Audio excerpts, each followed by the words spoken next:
పూర్తి వివరాలకు చదవండి రేపటి అక్షర శిల్పం దినపత్రికలో.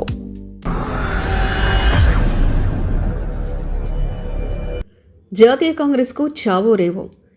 5 రాష్ట్రాలకు అసెంబ్లీ ఎన్నికల్లో కాంగ్రెస్కు అగ్ని పరీక్షే. ఇప్పటికే రాజ్యసభలో కాంగ్రెస్కు ఎదురు దెబ్బ. తమిళనాడు, పశ్చిమ బెంగాల్, కేరళ, పుదుచ్చేరిలో ఉనికిలేని కాంగ్రెస్ దశాబ్ద కాలంగా అసోంలో అధికారానికి దూరమై సుమారు 12 ఏళ్ల పాటు అధికారానికి దూరంగా ఉంటూ అన్ని రాష్ట్రాల్లో గడ్డు పరిస్థితులను ఎదుర్కొంటున్న కాంగ్రెస్ పార్టీ మరో అగ్ని పరీక్షకు సిద్ధమవుతుంది. దశాబ్దాల పాటు భారతదేశాన్ని పాలించిన కాంగ్రెస్ పార్టీ మోదీ మార్క్ రాజకీయాలకు చతికిలపడింది.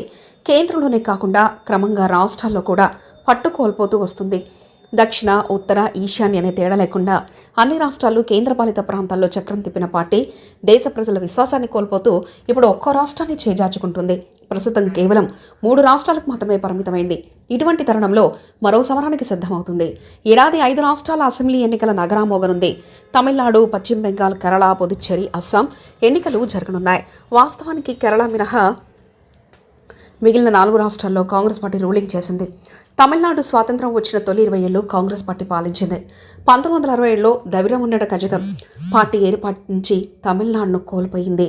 ఇదిలా ఉండగా గత దశాబ్ది కాలం నుంచి వరుస పరాజయాలు చవిచూస్తున్న కాంగ్రెస్ పార్టీ ఏడాదిలో జరిగే ఎన్నికలు కీలకం కానున్నాయి. ఇవి 2029లో జరిగే జమిలీ ఎన్నికలకు జవసత్వాలు నింపుతాయనడంలో ఎటువంటి సందేహం లేదు. దేశంలో 28 రాష్ట్రాలు, 8 కేంద్రపాలిత ప్రాంతాలున్నాయి. వీటిలో కేవలం 3 రాష్ట్రాల్లో మాత్రమే ప్రస్తుతం కాంగ్రెస్ ఉనికింది. కర్ణాటక, తెలంగాణ, హిమాచల్ రాష్ట్రాల్లో మాత్రం కాంగ్రెస్ పార్టీ అధికారంలో ఉంది. మిగిలిన అన్ని రాష్ట్రాలు, కేంద్రపాలిత ప్రాంతాలను చేజార్చుకుంది. 2025లో జరిగిన బీహార్ అసెంబ్లీ ఎన్నికల్లో కాంగ్రెస్ తీవ్రంగా దెబ్బతింది.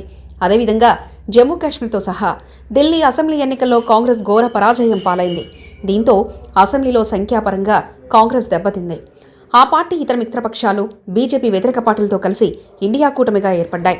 ఈ ఇండియా కూటమి ప్రస్తుతం దేశంలో 8 రాష్ట్రాలు, 1 కేంద్రపాలిత ప్రాంతాల్లో అధికారంలో ఉంది. బీజేపీ 14 రాష్ట్రాల్లో, కేంద్రపాలిత ప్రాంతాలను రూల్ చేస్తుంది. దాని భాగస్వామ్య పార్టీలతో కలిపి మొత్తం 19 రాష్ట్రాల్లో ఎన్డీఏ పాలన సాగిస్తుంది. ఈ క్రమంలో జరుగుతున్న 5 రాష్ట్రాల ఎన్నికలపై కాంగ్రెస్ పార్టీ కొండంత ఆశలు పట్టుకుంది. పార్టీ అధినేత్రి సోనియా గాంధీ పార్టీ కార్యక్రమాలకు దూరంగా ఉంటున్నారు. రాహుల్ గాంధీ, అప్పుడప్పుడు ప్రియాంక గాంధీ మినహా సీనియర్ నేతలు కాంగ్రెస్ పార్టీకి అంటిముట్టినట్లుగా ఉంటున్నారు. ఈ ఎన్నికల బాధ్యతలను కూడా రాహుల్ గాంధీ తన భుజాల మీద ఎత్తుకున్నారు. బీజేపీ నిర్ణయాల పట్ల రాష్ట్రంలో ప్రజల్లో వ్యక్తమవుతున్నప్పటికీ దాన్ని కాంగ్రెస్ పార్టీ తమకు అనుకూలంగా మలుచుకోవడంలో విఫలమవుతుంది. ఇప్పటికే పార్టీ భవితవ్యంపై ఆందోళన వ్యక్తం చేస్తున్న నేపథ్యంలో ఈ కీలక రాష్ట్రాలపై కాంగ్రెస్ పార్టీ ఆశలు పెట్టుకుంది. రాజ్యసభలో సైతం కాంగ్రెస్ పార్టీకి ఎదురుదెబ్బ తగలనుంది. ఇప్పటివరకు లోక్సభలో బలం లేకపోయినా రాజ్యసభలో తన ఆధిపత్యాన్ని కొనసాగిస్తూ వస్తుంది. ప్రస్తుతం అందులో కూడా తన బలాన్ని కోల్పోయే పరిస్థితులు కనిపిస్తున్నాయి. ఏడాదిలో 5 రాష్ట్రాల్లో అసెంబ్లీ ఎన్నికలతో పాటు 72 రాజ్యసభ స్థానాలు కూడా ఎన్నికలు జరగనున్నాయి. ఇప్పటివరకు లోక్సభలో బీజేపీకి ఆధిపత్యం ఉండగా కాంగ్రెస్కు రాజ్యసభలో బలమైన సంఖ్యాబలం ఉంది. అయితే ఏడాది జరగనున్న 72 రాజ్యసభ ఎన్నికల్లో వీటిలో కొన్ని నామినేటెడ్ కూడా ఉన్నాయి. దాదాపు 60 స్థానాల వరకు బీజేపీ నేతృత్వంలో ఎన్డీఏ కూటమి పార్టీలు దక్కించుకుంటాయి. తద్వారా రాజ్యసభలో ఇప్పటివరకు కాంగ్రెస్కున్న బలం తగ్గిపోనుంది. ఆయా రాష్ట్రాలకు కేటాయించిన రాజ్యసభ స్థానాలు బీజేపీకి మద్దతుగా ఉన్న పార్టీలకు దక్కనున్నాయి.